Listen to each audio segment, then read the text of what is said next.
Hello and welcome to the Capitol Report on NTD television. I'm Steve Lance. Congresswoman Liz Cheney has only a few weeks left to serve in Washington, D.C. Wyoming voters have made their voices heard at the polls.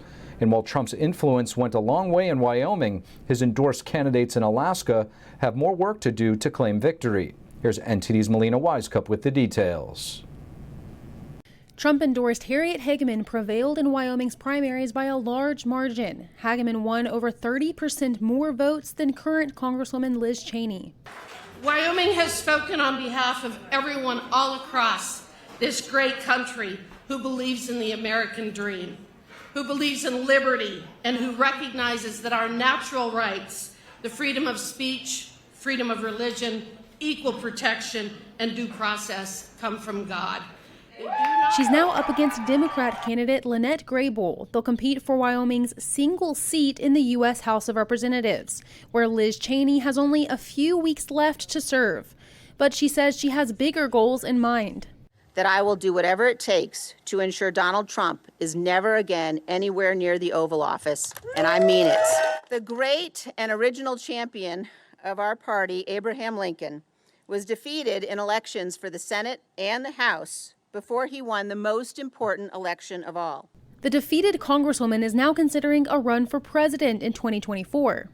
Trump, commenting on her loss on Truth Social, wrote, "Now she can finally disappear into the depths of political oblivion, where I am sure she will be much happier than she is right now."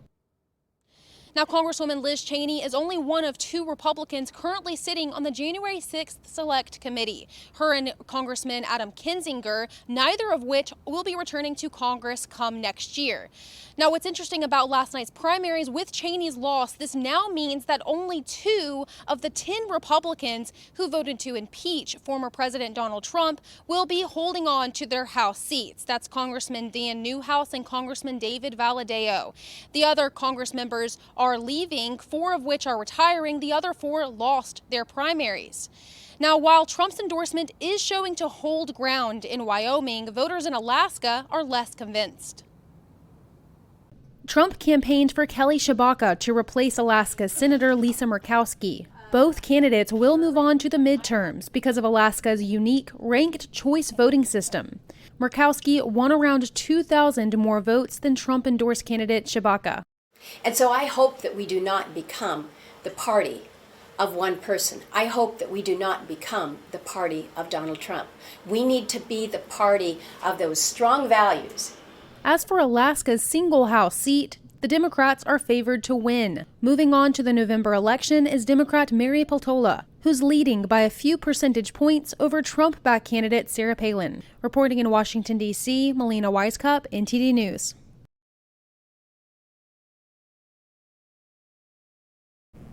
92% of Trump-endorsed candidates have won their primaries thus far. Here to assess the landslide victory for Trump-backed candidate Harriet Hageman in Wyoming, we have Virginia candidate for Congress Leon Benjamin. Leon Benjamin, thank you so much for joining us on the Capitol Report. Hey, God bless you, Steve. Good to be back with you, man. Leon, a pretty decisive victory for former President Trump-backed candidate Harriet Hageman in Wyoming against incumbent Republican Liz Cheney. What's your assessment there?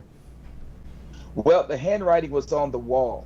I think the people are just fed up with the establishment and the rhino mentality, and it's time to keep the mega train moving, keep things fresh about bringing America back to its greatness again. And Liz Cheney obviously had showed her hand that she did not want anything to do with making America first. But literally making America last. And so it was her time to go. Leon, so of the 10 members of Congress who voted to impeach the former president, only 2 have survived. 4 quit before they had even had to face the voters. What does this story tell us? Do you think Trump is still a political force? Well, let me tell you something. It's obvious right now that President Donald Trump is leading the Republican Party, and it's going to be like that for some time. We have to understand America is in a crisis right now, and only through the vision of MAGA America first, are we going to get it back to its splendor and glory again? So he is the leader of the Republican Party. No doubt about it, no question. Now, you have a race you're running in yourself in Virginia's 4th District. I'm sure you have your finger on the pulse of what the voters are thinking and feeling. Is January 6th top of mind? And what are you hearing from the people? It's getting very obvious. People don't want the high gas prices. They don't want the inflation through the roof. They don't want the illegal immigration. They don't want our children being told that they are another sex. They don't want our parents being thrown out of school board meetings. It's obvious. The people want not just things to be different. They want things to get better, and they want the change that they know is going to make the money get back into their wallets, into their pocketbooks, and that's the way we see it. We're going to take that seat. My incumbent doesn't even want to debate me. He doesn't want to be seen in the room with me, and that's scary for the constituents of the 4th. If your representative doesn't want to give and share his views so that the people can make an intelligent decision.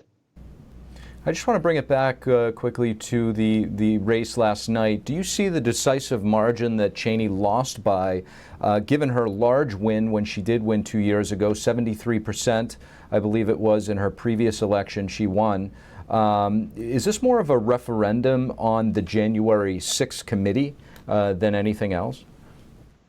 It's the American people are not stupid. They're not dumb. They know something is not right, and they are now making their voice heard at the polls. And if anyone else, I guess, can see this, surely, I mean, Liz Cheney should have saw this, that the people, American people, are much smarter than what they gave them credit for, and they showed it last night. They showed it that, look, we're done with it. Enough is enough. Let's get America back to its greatness again.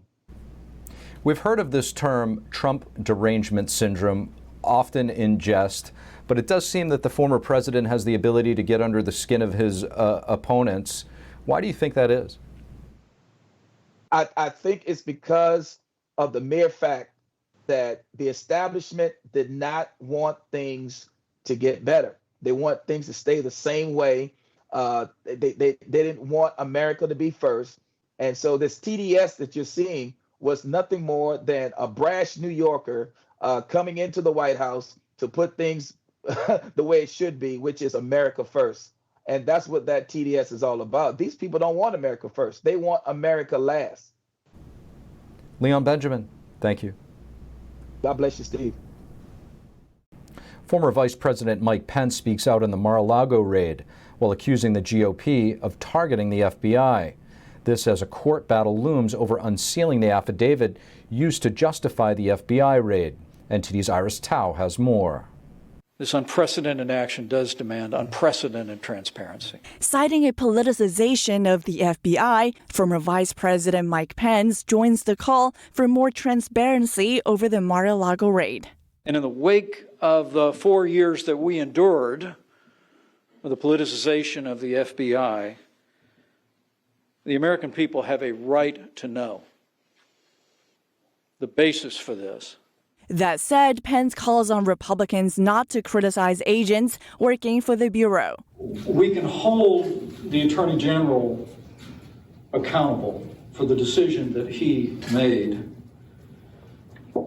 without attacking rank and file law enforcement personnel at the FBI.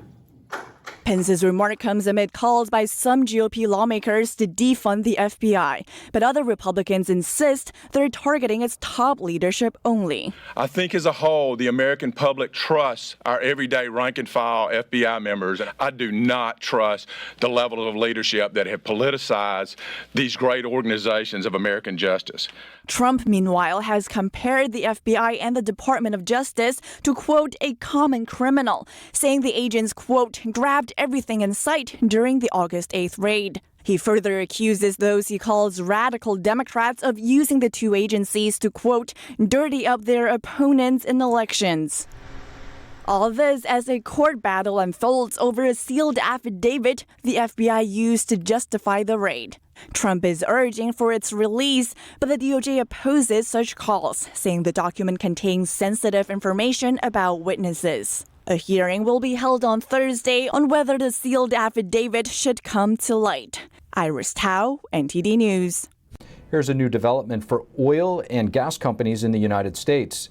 An appeals court today ruled that the federal government is allowed to pause leasing new land for drilling. Biden's administration stopped issuing new oil and gas leases in January 2021 to reduce fossil fuel drilling. A Louisiana district court previously blocked the leasing pause on gas and oil, but the appeals court today vacated the decision, meaning the lower court's block is void. Natural gas prices have skyrocketed to 14-year highs, more than 5 times higher than 2 years ago. The spike might offset the falling prices at the gas pump. Lawmakers are saying energy independence is a matter of national security, and the Inflation Reduction Act includes spending to transition the U.S. to renewable energies. To discuss these issues, I spoke with Congressman Gary Palmer of the House Energy and Commerce Committee. Congressman Gary Palmer, thank you so much for joining us. Thanks for having me on, Steve. If Republicans do take the House, which seems likely right now, what are some of the top priorities for you guys going to be? I think the top priority for us is going to be open up U.S. energy resources. We were on the verge of achieving energy independence, and which is not only a huge economic issue for American consumers, but it's also a national security issue, as people in Europe are finding out now in view of their dependence on Russia. So we will immediately work on expediting permitting, opening up leases, and my hope, and I don't know if this is possible, but my hope is to restart the Keystone XL pipeline at some time in the future. You mentioned a little bit earlier about the second component of energy, which is national security. What are your concerns? Can you break that down for us a little bit? Well, in the 1970s, during the Carter administration, we were facing fuel shortages. And you're too young to remember this, but I remember being able to buy gas on certain days based on whether or not your license plate ended in an odd number or an even number. We had gas lines. That's when they lowered the speed limit to 55, because we became dependent on OPEC nations for our fuel, for our oil. We do not want to be in that position. We have such abundant reserves of natural gas and oil, we will never consume it all. If we did the right thing, we would be building liquefied natural gas processing facilities and shipping natural gas to Europe so that they don't have to depend on Russia. We would be opening up new refineries. On top of all of that, we've got liberal politicians in the Northeast buying Russian natural gas. Not only is it more expensive than U.S. gas, it has 42% more emissions. It's dirty gas. So just in terms of national security, we should be in a position where we're providing energy resources to our allies in Europe and around the world. It is a form of power projection, literally, to have the amount of reserves that we have in natural gas and oil and be able to provide that to our allies all over the world. That's how you would bring Russia down and get them out of the position that they're in of intimidating their neighbors. Congressman, I just want to crack open the topic of renewable energy.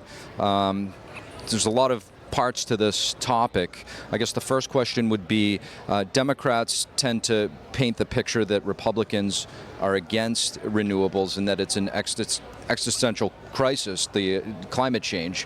What's your take on those 2 points? Well, I don't think we are facing an existential crisis in climate change. The climate has always been changing, and because of fossil fuel, we have developed the machinery and the technological capability to adapt to and mitigate the climate change that we can't do anything about. And to give you a quick example, we had a hearing with a couple of Biden officials. I'm on the Select Committee on the Climate Crisis, and I asked them this one simple question: has the Sahara always been a desert?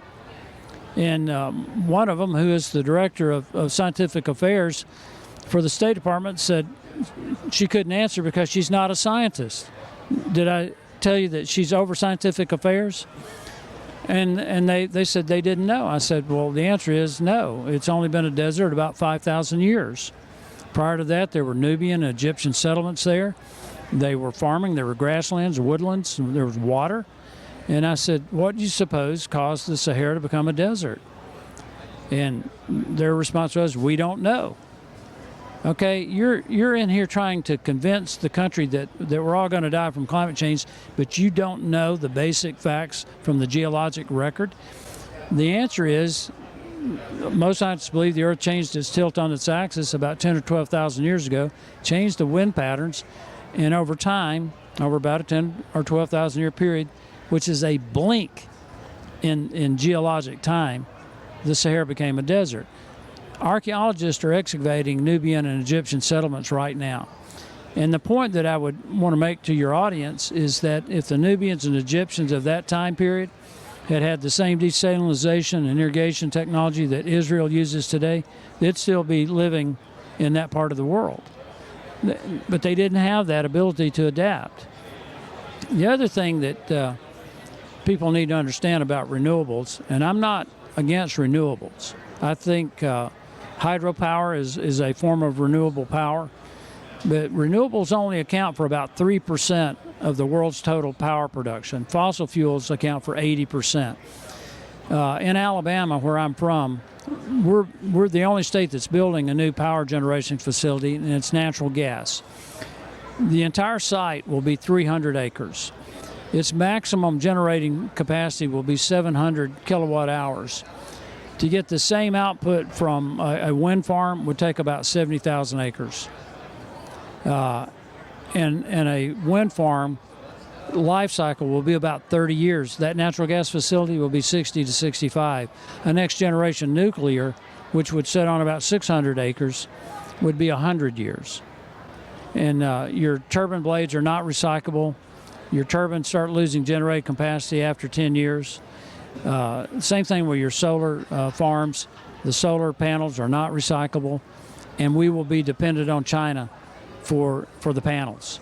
It is not a sensible approach to providing the energy meeting the energy needs of the United States or the rest of the world for that matter. Congressman Gary Palmer, thank you. Thanks, Steve. Thank you for watching the Capitol Report. If you want to see our full broadcast, check us out at epochtv.com.